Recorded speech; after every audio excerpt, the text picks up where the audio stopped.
Have you ever said something in English at work and then thought, that isn't exactly what I meant, that came out wrong, awkward? Or maybe you're standing around talking with some colleagues and somebody says something and everybody starts laughing and you have no idea why. And so you have to just kind of go, but you don't know why everyone is laughing. It went right over your head. Well, these sorts of awkward situations, misunderstandings are very common for English learners in the workplace. Very common. My name is Luke. I've been teaching English for over 10 years, and I have seen so many of these oh no, uh-oh, oops, awkward moments. But don't worry, I am here to help. In this video, I'm going to give you 3 powerful strategies that you can use to handle business English situations more naturally, without having these awkward situations, without causing confusion. And it's not about knowing big fancy words. If you think that's what business English is, I'm sorry, it's not. So I'm going to give you these 3 strategies, and I think you're going to be surprised by the third one, but we'll get there. If you have any questions as we go, make sure to leave those in the comments. If you enjoy the video, don't forget to hit the like button and subscribe. And now let's get into it.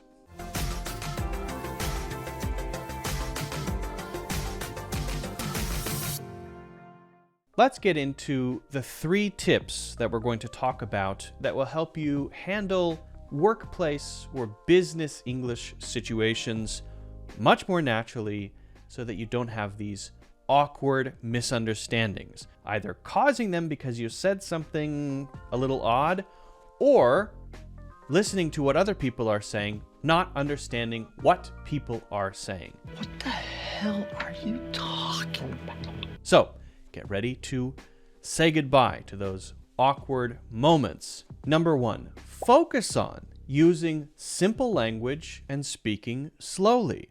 Now you might think, wait a second, isn't business English more advanced, higher level language? Actually, no, it's not.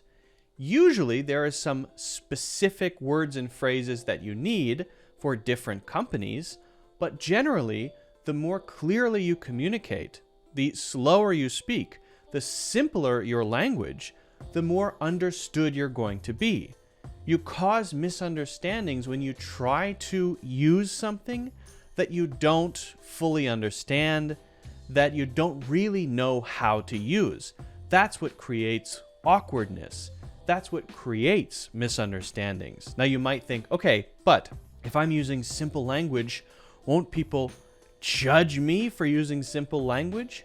Absolutely not. In fact, they will probably appreciate you using simple language, and it will also help, for example, other non-native English speakers understand more clearly what you're saying. No native English speaker is going to criticize you for using simple language and speaking slowly and clearly. In fact, if you listen to some of the best public speakers, if you listen to some of the most powerful business leaders in the world, they're using simple language and not a lot of jargon, special words, unless it's something that is very important for you to do your job, in which case you will learn that. So if you thought you had to say something like, we need to ascertain the feasibility of this endeavor, instead say, let's see if this is possible. Or instead of saying, please expedite this task, just say, please do this quickly, right? Again, business English doesn't mean using advanced vocabulary. That is not what business English is. To be clear, simple is good. Number 2, do active listening and ask for clarification when you need it. This is extremely important. Sometimes what happens when we hear other people talk is we're actually preparing in our minds what we're about to say, and because we're both doing that and kind of listening, we may miss things. And if English is your second language, then the chance of you missing something will be even higher, right? So what you should do when someone else is speaking is fully concentrate on what they're saying and don't think about other things. Fully focus. And then if you don't understand something, if something isn't clear, you should ask a question. You should get clarification. Now again, you might say, won't people judge me for not understanding something? Won't people judge me for asking a stupid question? I'll tell you what looks stupid. You look stupid when you answer a question that wasn't asked. When you say something that you think is a response to what somebody else said, but is actually not because you didn't understand completely.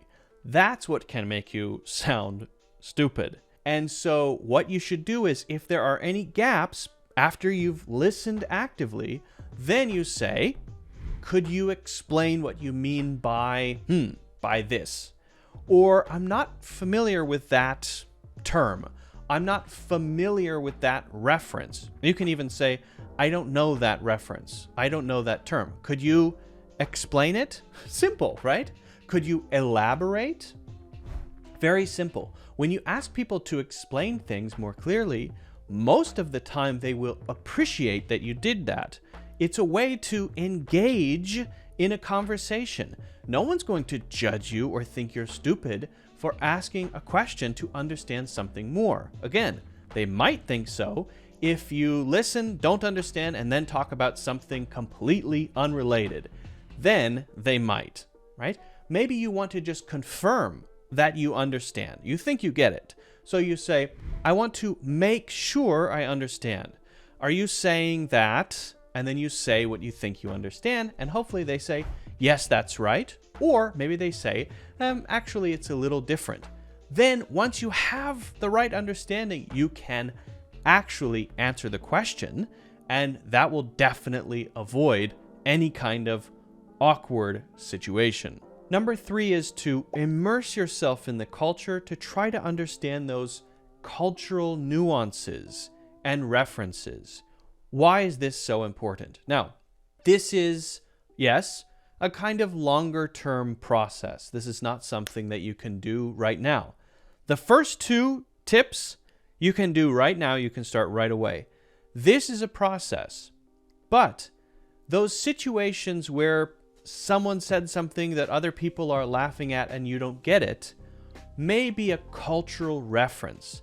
In fact, in a workplace, people will say things that refer to other things in the culture all the time. And if you don't know those references, then you're going to miss a lot. You're going to miss the subtlety of workplace communication. So there, of course, you need to be ready to ask people questions, to explain something, right? So that's good. But you also need to get interested in the culture. You need to, for example, if you're in a workplace in the United States, you need to watch movies, you need to make friends, you need to have a personal life that involves native English, right? You have to actually dive into it. Then you'll start to pick up these references. You'll start to pick up all of this stuff that is not vocabulary or grammar or even idioms. It's, oh, that thing refers to that movie that a lot of people have seen because they grew up in America watching all of the same movies, and I saw that movie, so I now get that reference, right? That's the kind of stuff. And this is a process of exploration. Now, you may not have expected me in a lesson about workplace English, business English, to recommend that you watch movies, right? Or that you make native English speaking friends. But that's exactly what I'm saying. Because of those references, business English is not this thing where we all stand around very seriously in suits using big words. In reality, it's much more casual, it's much simpler, but there are those references, those local things, those idioms that you will always find.